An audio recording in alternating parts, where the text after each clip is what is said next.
3 de abril de 1836. Templo de Kirtland, Ohio. Joseph Smith está arrodillado detrás del velo del templo, en oración silenciosa después de la dedicación. Y de repente, el velo se abre. Jesucristo aparece ante él. Glorioso, radiante, real. Y Joseph Smith llora. De reverencia, de gratitud, de amor. En ese momento sagrado, Cristo reveló 4 cosas que transformarían la iglesia para siempre. En este video, vas a descubrir esas 4 revelaciones registradas en las Escrituras. Y la cuarta es especialmente sorprendente, cambia completamente cómo comprendes la misericordia. Quédate hasta el final. ¿Alguna vez imaginaste cómo sería estar en la presencia de Jesucristo? Ver su rostro. Escuchar su voz. Sentir su amor de forma tan real que no puedes contener las lágrimas. Joseph Smith experimentó eso. Y no fue visión distante o sueño. Fue manifestación real, física, documentada. Era domingo, 3 de abril de 1836. El templo de Kirtland había sido dedicado una semana antes, el 27 de marzo. Pero ese domingo específico, algo extraordinario sucedió. Joseph Smith y Oliver Cowdery estaban arrodillados en oración solemne detrás del velo del púlpito, en la parte inferior del templo. Acababan de administrar el sacramento. Y entonces, las Escrituras registran. El velo fue quitado de nuestras mentes y se abrieron los ojos de nuestro entendimiento. Vimos al Señor en pie sobre el barandal del púlpito, frente a nosotros. Esto está en Doctrina y Convenios, sección 110, versículos 1 y 2. No fue visión mental. Fue manifestación física real. Las Escrituras continúan describiendo. Debajo de sus pies había un pavimento de oro puro, del color del ámbar. Sus ojos eran como llama de fuego, el cabello de su cabeza era blanco como la nieve pura, su semblante resplandecía más que el brillo del sol, y su voz era como el estruendo de muchas aguas, sí, la voz de Jehová. Doctrina y Convenios, sección 110, versículo 3. Joseph Smith vio a Cristo. Y lloró. Y en ese momento sagrado, Cristo reveló 4 verdades fundamentales sobre su templo, su obra, y su misericordia. Vamos a las 4 cosas que Cristo reveló a Joseph Smith ese día. La primera cosa que Cristo reveló fue una promesa que todo santo de los últimos días necesita comprender. Joseph Smith y los santos habían sacrificado todo para construir ese templo. Dinero que no tenían. Tiempo precioso. Trabajo físico exhaustivo. Muchos miembros estaban endeudados. Familias habían dado sus últimos ahorros. Y durante toda la construcción, había una pregunta no dicha: ¿aceptará el Señor esta casa? Y entonces Cristo habló. Porque he aquí, he aceptado esta casa, y mi nombre estará aquí, y me manifestaré a mi pueblo en misericordia en esta casa. Doctrina y Convenios, sección 110, versículo 7. Nota 3 elementos cruciales en esa revelación. Primero, he aceptado esta casa, no aceptaré en el futuro. He aceptado. Pasado. Cristo confirmó que el templo cumplía con los estándares divinos. Segundo, mi nombre estará aquí, el templo no es solo un edificio. Es lugar donde el nombre de Cristo habita de forma especial. Tercero, me manifestaré a mi pueblo en misericordia. Cristo prometió que Él se manifestaría a los que vinieran al templo con corazón quebrantado. Pero aquí está algo que muchos no perciben: Cristo continuó su promesa en el versículo 8. Sí, apareceré a mis siervos y les hablaré con mi propia voz, si mi pueblo guarda mis mandamientos y no profana esta santa casa. Doctrina y Convenios, sección 110, versículo 8. Apareceré y les hablaré con mi propia voz. Esta no es promesa solo para profetas. Es promesa para mis siervos, cualquier persona digna que busca a Cristo en el templo. El presidente Howard W. Hunter enseñó: No existe lugar más sagrado y santo en la tierra que un templo. Es lugar donde el Señor puede venir y manifestarse. Conference Talk, octubre de 1994. Entonces, ¿cómo aplicas esta primera revelación en tu vida? Primero, reconoce que cada templo dedicado es casa del Señor aceptada por Él. Cuando entras, estás literalmente entrando en territorio sagrado donde Cristo prometió manifestarse. Segundo, ve al templo no solo para completar ordenanzas, sino para buscar la presencia del Señor. Antes de entrar, ora, Padre Celestial, vine para sentir tu presencia. Manifiéstate a mí hoy. Tercero, durante las ordenanzas, presta atención a pensamientos, sentimientos e impresiones que vienen. A veces la manifestación de Cristo no es visual, es espiritual. Un pensamiento profundo. Una paz inexplicable. Una certeza repentina. Cuarto, guarda la santidad del templo. Cristo dijo: si mi pueblo no profana esta santa casa. Habla del templo con reverencia. Nunca compartas detalles sagrados de las ordenanzas casualmente. El elder David Abednar enseñó: el templo es lugar de revelación personal. Cuando miembros de la iglesia dignos y preparados van al templo, reciben revelación personal. Conference Talk, abril de 2010. Mañana, cuando pienses en el templo, recuerda, Cristo aceptó esa casa. Él prometió manifestarse allí. Y esa promesa es para ti. Esta es la primera revelación. Y ella establece el fundamento para todas las otras. Pero Cristo no se detuvo ahí. Él reveló algo aún más específico sobre el poder que sería restaurado en ese templo. La segunda revelación fue tan extraordinaria que cambió completamente la autoridad de la iglesia restaurada. Después de que Cristo se manifestara y hablara con Joseph Smith y Oliver Cowdery, Él se retiró. Y entonces, las Escrituras registran una secuencia impresionante de 3 manifestaciones adicionales, una tras otra. Después de cerrarse esta visión, se nos abrieron de nuevo los cielos, y Moisés se apareció ante nosotros. Doctrina y Convenios, sección 110, versículo 11.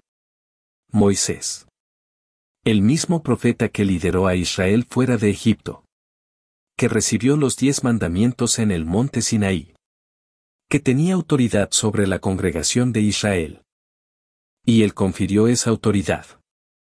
Y nos entregó las llaves de la congregación de Israel de los 4 cabos de la tierra, y de la conducción de las 10 tribus de la tierra del norte. Doctrina y Convenios, sección 110, versículo 11. Las llaves de la congregación de Israel. El poder para reunir al pueblo de Dios esparcido por toda la tierra. Pero no fue solo Moisés. Después de esto, Elías apareció y entregó la dispensación del Evangelio de Abraham, diciendo que en nosotros y en nuestra posteridad todas las generaciones después de nosotros serían bendecidas. Doctrina y Convenios, sección 110, versículo 12. Elías restauró el convenio abrahámico, la promesa de que a través de Joseph Smith y de los santos, todas las naciones de la tierra serían bendecidas. Y entonces vino la manifestación más significativa. Después de esto, Elías el profeta, que fue llevado al cielo sin gustar la muerte, se puso de pie ante nosotros. Doctrina y Convenios, sección 110, versículo 13.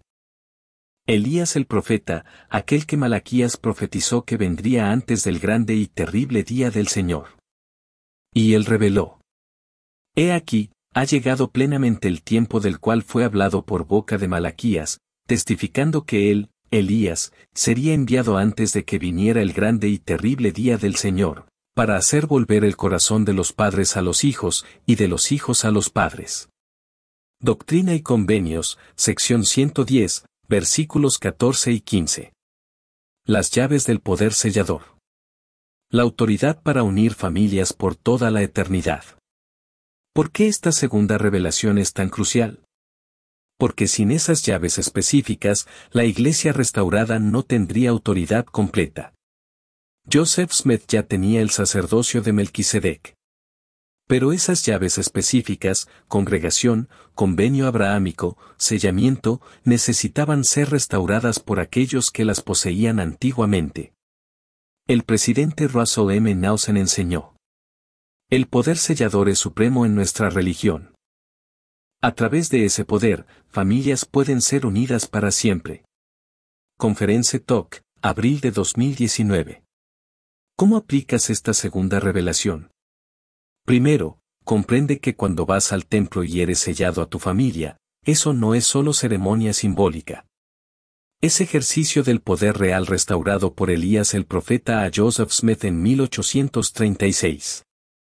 Segundo, el trabajo de historia familiar no es pasatiempo interesante. Es cumplimiento de la profecía de Malaquías. Cuando investigas a tus antepasados y realizas ordenanzas por ellos, estás participando de la obra que profetas antiguos restauraron. Tercero, la congregación de Israel sucede cuando tú compartes el Evangelio. Moisés dio las llaves a Joseph Smith. Joseph Smith las pasó a la iglesia. Y ahora cada miembro puede participar de reunir a Israel.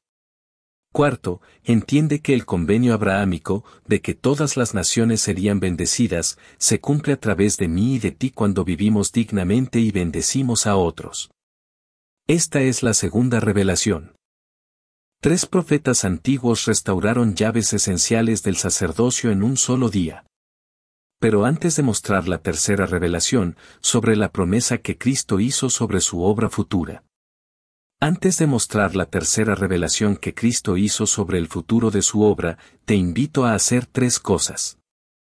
Deja tu like en este video. Esto ayuda a más santos de los últimos días que buscan comprender el templo y las visiones de Joseph Smith a encontrar este contenido. Suscríbete al canal y activa la campanita. Cada semana hay nuevos videos sobre enseñanzas de Joseph Smith, el templo y las escrituras. Y deja un comentario: ¿qué piensas sobre estas manifestaciones de Cristo, Moisés, Elías y Elías el profeta en el mismo día? Ahora vamos a la tercera revelación, que contiene una promesa profética sobre el crecimiento de la iglesia. La tercera cosa que Cristo reveló ese día fue una promesa sobre el futuro de la iglesia que apenas estaba comenzando. En 1836, la iglesia tenía solo 6 años.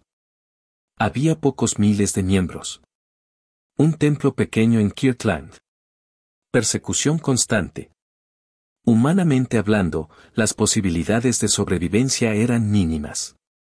Pero Cristo reveló algo que parecía imposible en ese momento. Sí, se regocijarán en gran manera los corazones de millares y decenas de millares a causa de las bendiciones que serán derramadas y de la investidura con que mis siervos han sido investidos en esta casa.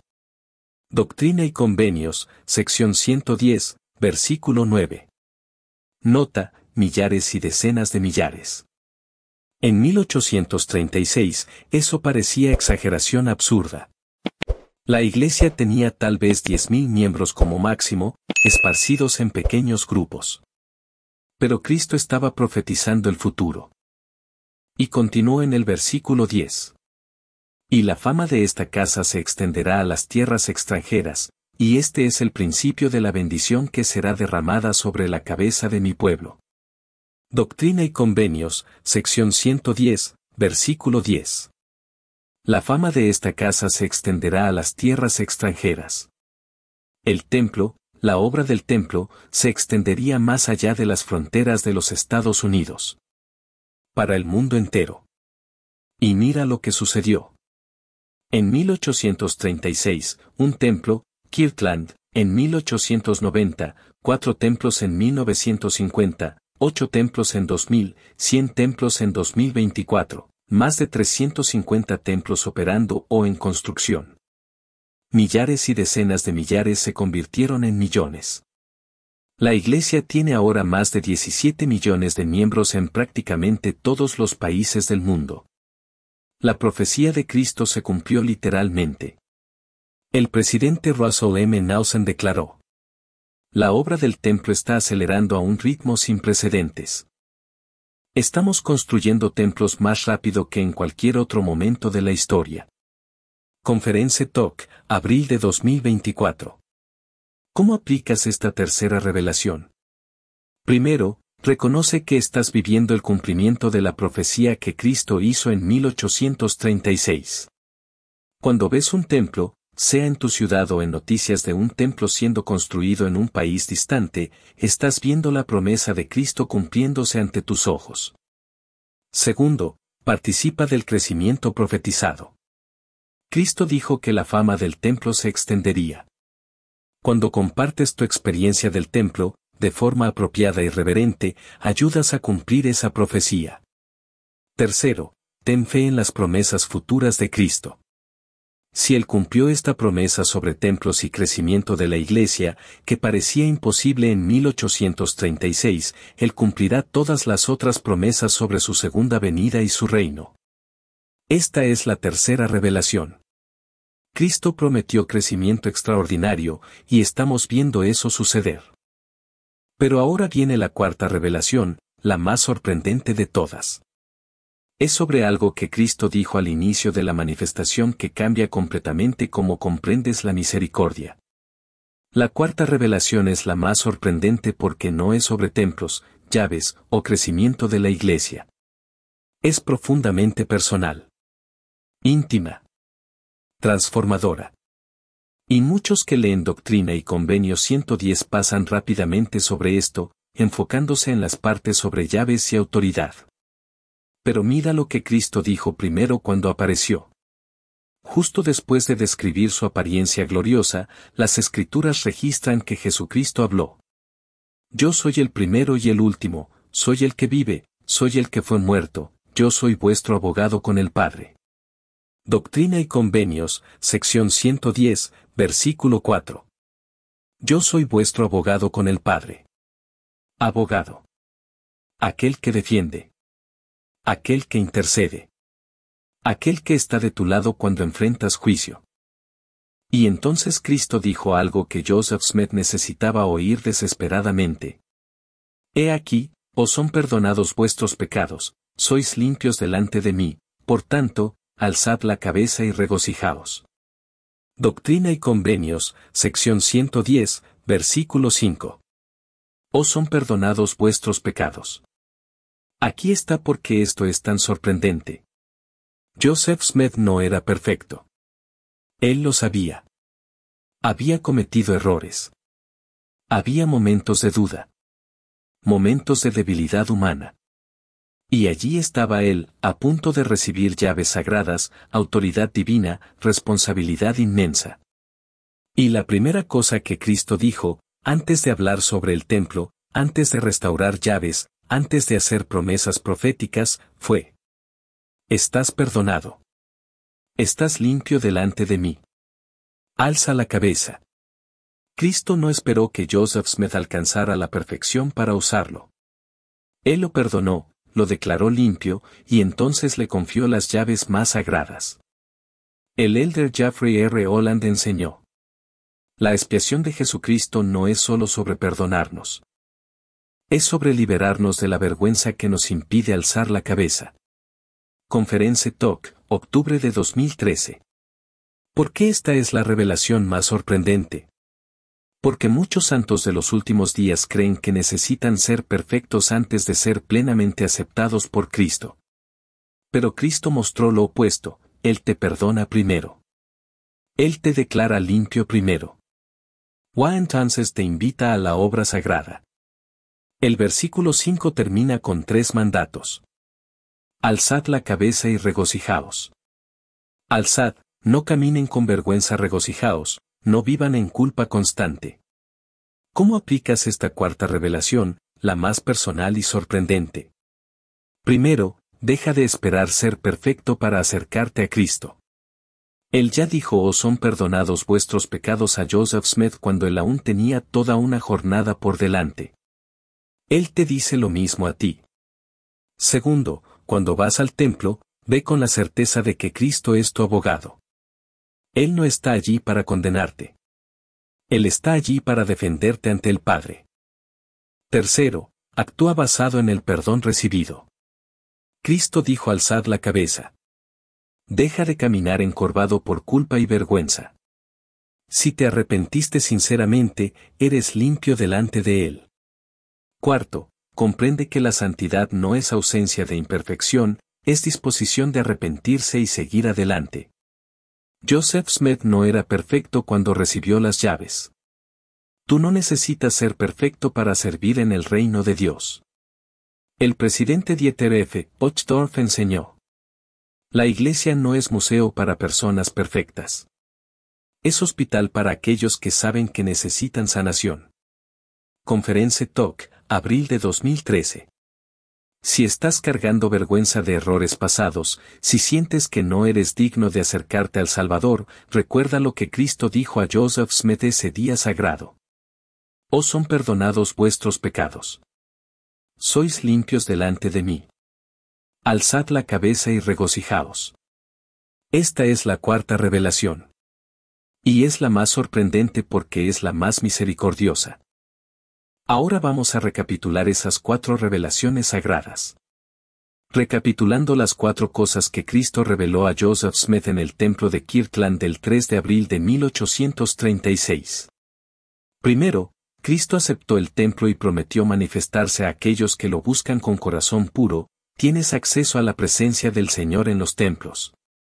Segundo, las llaves del sacerdocio fueron restauradas por Moisés, Elías y Elías el profeta, la autoridad completa para congregar a Israel, realizar convenios y sellar familias fue dada a la iglesia restaurada. Tercero, Cristo prometió que la obra del templo crecería para millares y decenas de millares alrededor del mundo, y estamos viendo eso cumplirse literalmente en nuestros días. Cuarto, Cristo perdonó a Joseph Smith antes de confiarle las llaves sagradas. Él es tu abogado, no tu acusador, y no necesita ser perfecto para ser usado por Él. El mensaje central es, ese día en el templo de Kirtland lo cambió todo, no solo para Joseph Smith, sino para cada uno de nosotros que ahora tiene acceso a templos, ordenanzas y promesas eternas. Las Escrituras registran que Joseph Smith lloró cuando vio al Salvador. ¿Cómo no llorar cuando comprendes el amor, la misericordia, y el poder que fueron manifestados ese día? En Doctrina y Convenios, sección 110, versículo 3, está registrado: su voz era como el estruendo de muchas aguas, sí, la voz de Jehová, diciendo: yo soy el primero y el último, soy el que vive, soy el que fue muerto, yo soy vuestro abogado con el Padre. Yo soy vuestro abogado con el Padre. Cristo no está contra ti. Él está contigo. Por ti. Defendiéndote. Si este video fue útil, compártelo con alguien que necesita comprender mejor el templo y las visiones de Joseph Smith. Si aún no estás suscrito, suscríbete al canal y activa la campanita para más videos sobre enseñanzas sagradas de las Escrituras. Y deja un comentario: ¿cuál de las 4 revelaciones te impactó más? Recuerda, Cristo apareció a Joseph Smith. Y Él prometió manifestarse a ti también en los templos sagrados. Hasta el próximo video.